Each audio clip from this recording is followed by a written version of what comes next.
아니 신입 맞으세요? 하면서 가장 힘들었던 거는 뭐 이제 옷을 갈아입고 집에 오면은 하나둘씩 떠오르면서 너무 죄송하고 왜 그랬을까. 네. 아는데 몰라요. 그러니까 음. 아는데 몰라요. 안녕하세요. 강북 삼성병원의 임직원들의 찐 리얼 인터뷰. 어서와 병원은 처음 진행을 맡은 아나운서 용경빈입니다. 자, 오늘은요. 제가 지금 여기 가운데 앉아있기만 해도 왠지 모를 고마움과 감사함이 느껴지는 분들을 모시고 함께 해보도록 하겠습니다. 강북 삼성병원의 백위의 천사 간호사분들과 함께 해볼 텐데요. 와, 정말 여러분들을 뵙기만 해도 제가 지금 어깨가 무거워지고 괜히 공손해지고 있습니다. 잠시 후에 인사를 나눠보고요. 자, 이렇게 강북 삼성병원의 신규 간호사분들과 함께 해볼 텐데요. 자, 강북 삼성병원에서 신규 간호사들은 어떤 역할을 맡고 어떤 일을 하게 되는지, 또 그리고 병원에서는 어떻게 간호사로 입사할 수 있는지, 이런 노하우들을 오늘 진솔하고 담백하게 또 재밌게 얘기를 나눠보도록 하겠습니다.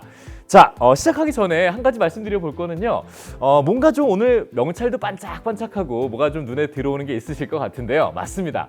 요즘 젊은 세대 사이에서는 빼놓을 수 없는 특징 중에 하나죠. 바로 MBTI 성향별로 자리를 좀 배치해봤는데요. 제 오른쪽에 계신 분들이 E 성향, 그러니까 외향적으로 활동하시는 분들을 모셔봤고요. 또 왼쪽에 계신 분들이 I 성향의 간호사분들을, 내향적인 분들을 모셔봤는데 표정을 봐서는 지금 이분들이 더 외향적일 것 같거든요. 자, 오늘 재밌는 얘기, 진솔한 얘기 많이 기대해봐 주셔도 좋을 것 같습니다. 자, 그럼 본격적으로 인사 나누고 한번 시작을 해볼까요? 자, 여러분 어서 오시죠. 안녕하세요. 네, 반갑습니다. 자, 그럼 한 분 한 분 소개를 본격적으로 좀 들어보도록 하겠습니다. 먼저 제일 끝에 계신 우리 이우민 간호사님 소개 부탁드려도 될까요? 네, 안녕하세요. 저는 강북 삼성병원에서 일하고 있는 이우민 간호사라고 합니다. 저는 B관 12병동에서 일하고 있고 18년도 6월에 입사했습니다. 저희 병동은 소화기내과 병동으로서 주로 위, 대장, 간담체 등의 문제가 있으신 분들을 보고 있습니다. 그렇군요. 근데 18년 입사하면은 오늘 이 자리 신규 맞으십니까? 네, 맞아요. 아, 그래요? 네. 자, 오늘 조금 4, 5년 차 되셨지만 또 후배들과 함께 진솔한 얘기를 부탁드려 보고요. 자, 그 옆에 계신 최지수 간호사님, 네, 소개해 주시죠. 안녕하세요. 저는 B관 10병동 최지수 간호사입니다. 저는 21년도 4월에 입사를 했고요. 저희 병동은 내과의 중심인 호흡기내과와 감염내과를 메인으로 두고 있고, 저희 주로 결핵이나 폐암, 폐렴, 천식, 코로나 후유증 환자들을 최일선에서 간호하고 있는 병동입니다. 그래요. 호흡기면 요즘에 더 많이 좀 바쁘셨을 것 같습니다. 이따 얘기 많이 들어보고요. 자, 또 옆에 계신 우리 김동환 간호사님은 소개 잘해 주셔야 됩니다. 저랑 이 MBTI가 똑같으세요. ENFJ. 네, 소개 부탁드리겠습니다. 안녕하세요. A관 9병동 코로나병동에서 근무하고 있는 작년 21년도 6월 입사자 김동원이라고 합니다. 네. 저희 병동은 이름 그대로 원내 또는 지역사회에서 코로나에 확진되어서 입원 치료를 필요로 하는 환자분들이 보다 체계적이고 안전하게 치료를 받을 수 있는 그런 병동입니다. 와, 정말 김동환 간호사님도 엄청 바쁘셨을 것 같아요. 네, 정말 고생 많으셨고요. 좀 더 얘기를 들어보도록 하겠습니다. 자, 그리고 이제는 I 성향이라고 믿을 수 없는 분들의 소개를 들어보도록 하겠습니다. 자, 우리 김민영 간호사님 소개 부탁드릴게요. 안녕하세요. 저는 21년도 9월에 입사한 마취과 간호사 김민영입니다. 저는 환자가 수술방에 입실하기 전 대기실에서 수술팀과 함께 환자 확인을 하고, 또 수술 중에는 마취과 의사의 기관 내 삭관을 보조하고 환자의 전반적인 상태를 모니터링해서 적절한 간호와 처치와 투약을 제공하고 있고요. 마지막으로는 회복실에서 환자가 병실로 돌아가기 전에 또 통증이나 이런 적절한 간호와 처치를 제공하고 있습니다. 우리 김인영 간호사님께는 좀 제가 잘 보여야 될 것 같아요. 마취 제대로 좀 부탁드릴 수 있을 것 같아서 중요한 일이잖아요, 그렇죠? 네. 자, 그 옆에 계신 우리 홍은서 간호사님 소개해 주시죠. 안녕하세요. 저는 작년 8월에 입사해서 현재 B관 11층 입원의학과 병동에서 일하고 있는 홍은서입니다. 입원의학과라는 과가 조금 생소하게 느껴질 수도 있는데 입원의학과는 어떤 특정한 과가 정해지지 않은 환자분들을 대상으로 또는 어떤 전문적인 치료를 필요로 하는 환자분들을 대상으로 입원의학과 전문의가 병동에 상주를 하면서 입원에서 퇴원까지 복합적인 치료를 다른 과와 협진을 해서 이렇게 치료를 하고 있는 과이고요. 그 외에도 소화기내과와 혈액종양내과 또 그 외에 다른 많은 과의 환자분들이 입원을 해 계십니다. 아니 뭐 포괄적으로 그걸 다 다루시려면 공부도 많이 하셔야 될 것 같아요. 네. 특히나 또 두 분은 8월, 9월 이렇게 입사하셨으면 정말 우리 막내 아닙니까? 네, 이따가 좀 솔직한 얘기 많이 좀 부탁드려 보도록 하겠습니다. 자, 끝으로 우리 홍정원 간호사님 소개 부탁드립니다. 안녕하세요. 저는 응급실에서 근무하고 있는 19년도 3월 입사자 4년차 홍정원 간호사입니다. 저희 응급실은 주말이나 야간에 작은 병원이나 의원들이 열지 않았을 때 환자들이 찾는 곳이고요. 또한 응급 상황일 때 환자분들이 내원하셔서 적절한 치료와 간호를 받는 곳입니다. 그래요. 응급실. 뭐 그 중요함은 말로 표현할 수가 없을 정도인데 뭐 여기 계신 모든 분들이 한 분 한 분 다 그만큼 중요한 분들이라고 좀 생각이 듭니다. 지금 보니까 뭐 1년 차, 2년 차, 4년 차, 5년 차 분들이 다양하게 계세요. 내가 병원에 이제 간호사로 입사를 해서 적응할 수 있었던 나만의 어떤 트레이닝 노하우 같은 것들이 있으면 좀 알려주시면 좋을 것 같아요. 2년 차 분에게 한번 좀 여쭤볼게요. 우리 김동환 간호사님께 한번 좀 들어보고 싶습니다. 어떻게 적응하셨습니까? 저는 평소에도 공부를 할 때 무엇이든지 필기를 하는 습관이 있는데요. 저는 그래가지고 신규 때부터 해가지고 저만의 공부 노트를 만들어가지고 그 매일매일 공부하게 되는 그 새로운 내용들을 전부 다 필기 노트에 적고 나중에 출퇴근할 때 그 버스에서 시간을 좀 짬짬이 해가지고 그거를 매일매일 보게 되었는데 자연스럽게 그렇게 되면서 좀 업무에도 제가 배운 내용들을 적용할 수 있고 나중에 또 적응하는데 큰 도움이 되었다고 생각합니다. 그러니까 메모하는 습관이 잘 있으신 거네요, 그렇죠? 네, 확실한 분이십니다. 이것도 분명히 적응하는데 분명히 좋은 방법이라고 생각이 드네요. 네, 좋습니다. 또 우리 최지수 간호사님은 어떻게 적응하셨어요? 저는 사실 열정은 가득하지만 좀 그렇게 오래 가지 못하는 스타일이긴 하거든요. 그래도 저는 입사를 했으니까 저만 애착 노트를 저도 비슷하게 만들었었어요. 아직도 제가 항상 가지고 다니는 빨간색 곰돌이 노트가 있는데 그 노트에 이제 사실 중요한 검사나 시술 같은 것, 새로운 처방 같은 것들을 바로바로 알기가 힘들기 때문에 저는 그거를 보면서 이제 모를 때마다 찾아보고, 그리고 저희 병동은 저희 원래 그 다니는 간호사 선생님들께서, 선배 선생님들께서 퀵 매뉴얼이라고 해서 신규 간호사들을 위해서 책자를 만들어 주셨어가지고 그거를 이제 모를 때마다 찾아보면서 했던 게 습관이 돼서 지금도 그거 보면서 좀 많이 적응을 했던 것 같습니다. 결국 좀 두 분이 비슷한 어떤 방법을 선택하셨던 것 같은데 빨간색 곰돌이 노트 다음에 꼭 한번 자료 화면으로 보여주시기 바라겠습니다. 자, 내성적인 이 적응기 한번 들어볼까요? 우리 김민영 간호사님 어떻게 적응하고 계세요? 아직 진행 중인 방법을 말씀드리겠습니다. 네.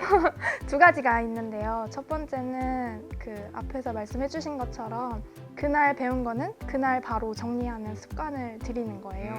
그 방법이 가장 정확하고 또 가장 기억에 오래 남고, 두 번째는 일주일에 꼭 하루는 무조건 병원에서 완전히 해방돼야 돼요.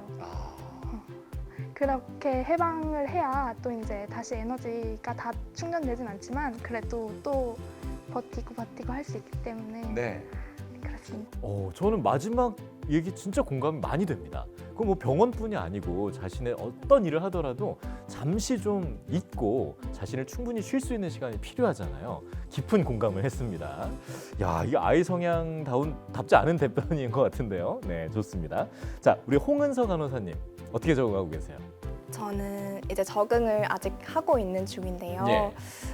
보통 일을 할 때 사람들이 일과 사람이 가장 힘들다고 하잖아요. 맞아요. 사람도 과일과 같다고 생각을 하거든요. 과일처럼 진짜 그 사람, 모든 개별적인 사람이 다 모습도 다르고 맛도 다르다고 생각을 해요. 정말 그 사람의 어떤 행동이나 말의 그런 단면적인 모습만 보는 게 아니라 한 번만 더 생각을 해보면은 진짜 내가 생각했을 때 다가가기 어려운 선생님도 그 선생님만 가진 진짜 그 따뜻함이 숨겨져 있고 그 선생님의 마음이 뒤에 숨겨져 있는 게 보이거든요. 그래서 한 번 더 생각을 해보고 어떤 환자분들이나 다른 선생님들이나 이 선생님은 오렌지 같으신 분, 약간 저 보호자는 약간 파인애플 같으신 분, 이런 약간 사람의 맛을 느끼면서 무조건 이렇게 그냥 일만 하기보다는 조금 더 한 번 더 생각을 해보고 그 사람의 맛을 느꼈을 때 서로를 조금 더 잘 이해할 수 있고 또 즐겁게 일을 하고 조금 행복하게 일을 할 수 있었던 것 같습니다. 이야, 좀 박수 한번 쳐드려도 됩니까? 이야, 아니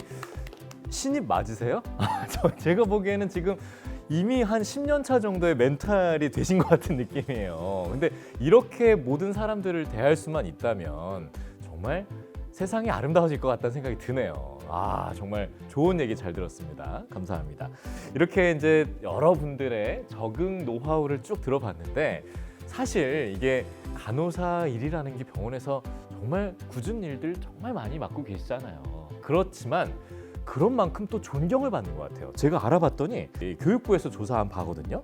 고등학생들이 꿈꾸는 희망 직업 2위가 간호사로 꼽혔어요. 알고 계셨습니까? 네, 이만큼 지금 간호사에 대한 동경심이 참 높다는 거거든요. 그만큼 사람들에게 참 많은 도움을 주실 수 있다는 얘기가 될 텐데 쉽지만은 않은 일들입니다.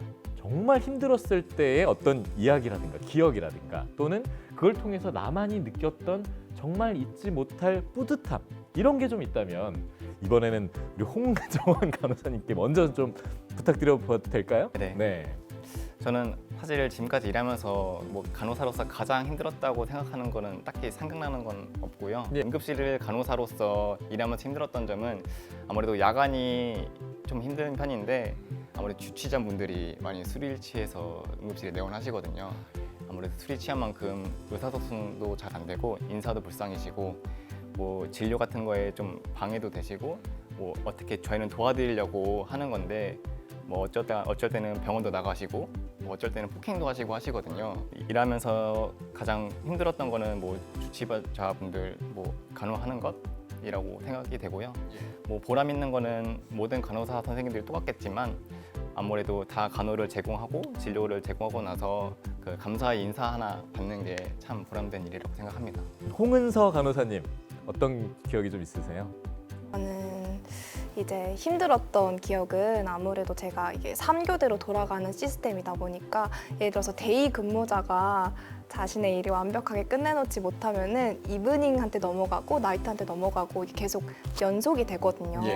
그래서 이제 자기가 해야 되는 일을 다 맞춰야 되는 그런 일의 연속성이 있는데 저는 이제 열심히 노력은 하곤 있지만 아무래도 조금 빼먹는 부분이나 제가 빠뜨리는 부분이 있는데 그런 게 생겨가지고 제 다음번 선생님이 저 때문에 조금 고생을 하실 때 조금 가장 힘들었던 것 같고 항상 못하고 온 것들은 집에 와서야 생각이 나더라고요. 진짜 아무리 생각을 해도 거기서는 안 나다가 이제 옷을 갈아입고 집에 오면은 하나둘씩 떠오르면서 너무 죄송하고 왜 그랬을까 약간 그런 후회도 들고 그랬을 때 힘들었던 것 같고 뿌듯했던 때는 아무래도 이제 환자분들하고 이제 계속 이렇게 몸을 부대끼면서 계속 같이 있잖아요. 병동에서 얘기도 하고 뭐 해드리고 많이 처치를 하는데 그런 모든 과정들을 거쳐서 태어나실 때 고마웠다고 덕분에 좋아져서 간다고 나았다고 고맙다고 막 감사하다고 막 이렇게 손을 잡고 이렇게 말씀을 해주실 때 그때 조금 뿌듯했던 것 같습니다.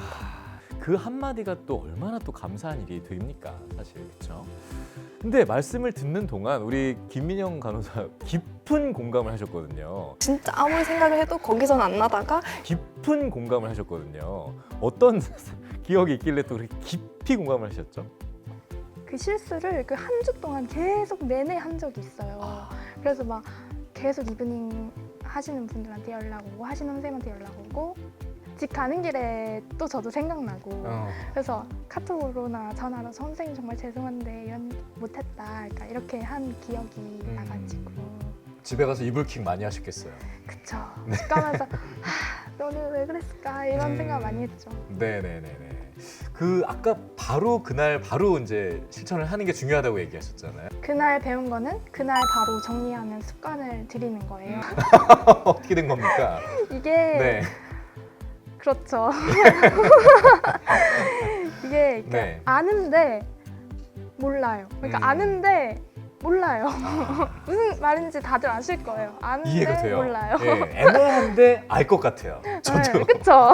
네네네. 네. 네, 그렇습니다. 이게 또 그맘때 또 느낄 수 있는 어떤 그런 네. 네, 기억이 되고 또 그게 또 나중에 또 큰 열매가 될 거예요, 분명히. 그쵸? 네. 믿어보죠, 우리. 파이팅. 네. 좋습니다. 자, 이번에는 우리 김동환 간호사님은 어떤 기억이 있는지 좀 들어봐도 될까요? 저는 다른 선생님들도 아시겠지만은 환자분이 그 상태가 악화될 때가 가장 힘든 순간이었습니다. 기억나시는 환자분 중에 고령이시고 기저질환이 있으신 환자분이셨는데 계속 견디시다가 갑자기 상태가 악화되셔가지고 결국 임종 직전에 놓이시게 된 환자분이 계셨어요.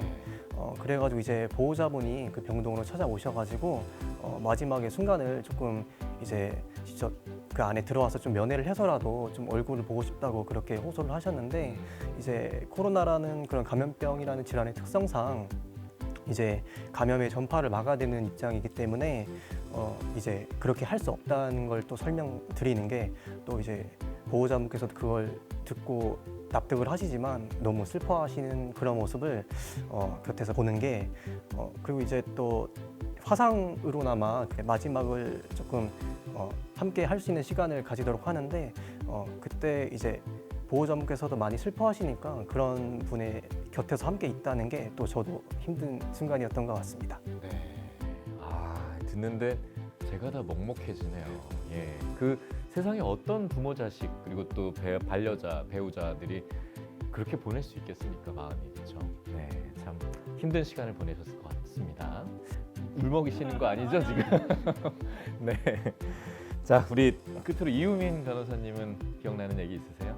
저도 병원에서 일하기 때문에 어쩔 수 없이 올해 입퇴원하면서 봤던 구안들의 이제 임종의 순간이나 아니면 전혀 예상하지 못했던 상황이 CPR 상황들이 닥치면 이제 정말 멘탈이 와장창 부서지거든요. 예. 그런 순간들에는 힘들었던 것 같고 뿌듯한 순간을 꼽으라면 지금처럼 이제 신규 선생님들이나 후배 간호사들을 위해서 이렇게 도움을 조금이라도 주려고 하는 이 순간들이 조금 뿌듯한 것 같아요. 야, 누가 또 선배 아니랄까봐 또 이렇게 또 따뜻한 얘기로 또 해주시네요. 근데 아니 우리 이 성향 분들은 이게 외향적이기보다는 너무 감성적이신 거 아닙니까? 지금 제가 눈물이 날 것 같아요. 지금. 자, 잘 들었습니다. 자, 이렇게 6분의 얘기를 쭉 좀 들어봤는데요. 와, 저는 정말 그 드라마 스리생 있잖아요. 거기 비하인드 스토리 듣는 듯한 느낌이었어요. 굉장히 뭉클하고 감동적이고 정말 여러분들 대단한 일을 해주고 계신 겁니다. 서로를 위해 격려하는 박수 한번 치고 들어가 볼까요? 아, 정말 고맙습니다. 제가. 예, 감사합니다. 네. 자, 이렇게 얘기를 좀 듣는 동안 또 피할 수 없는 근무 형태에 대한 얘기가 나왔었죠. 그죠? 자, 이 3교대 활용법이 있다고 들었어요. 그런 부분에 있어서는 삶의 질이 높을 수도 있다고 생각을 해요. 면접을 봤던 병원들 중에 가장 좋았을 정도로 오. 그것도 좀 도움이 많이 됐던 것 같습니다. 꿀팁. 할만한데요?